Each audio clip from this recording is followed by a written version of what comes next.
Alright, the one other module that we want to install here is called Module Instructions. A lot of modules come with a README file that includes essential documentation for the module.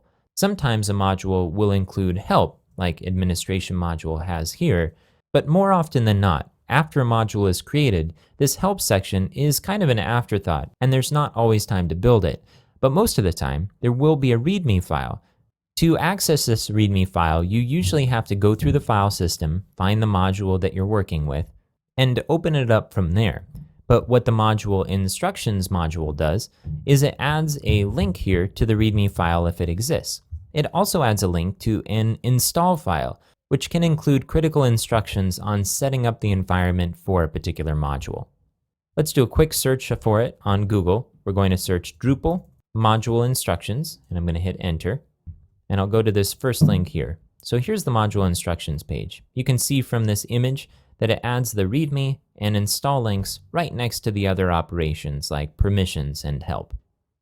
Here's the information that you need in order to install the module using the Update Manager in Drupal, downloading it manually, or using Drush. I'm going to use Drush for this.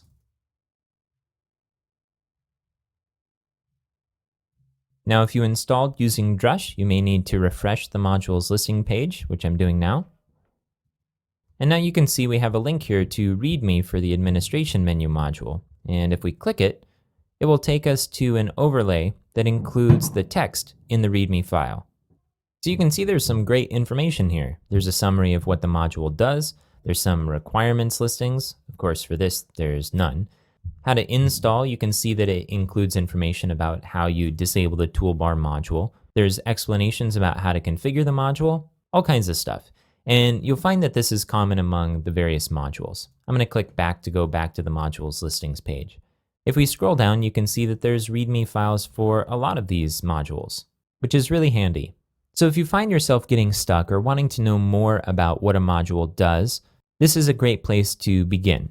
You can do a quick search in the filter list here to narrow down the modules that are displayed, and then see if there's a README or install, or hopefully a help link associated with the module.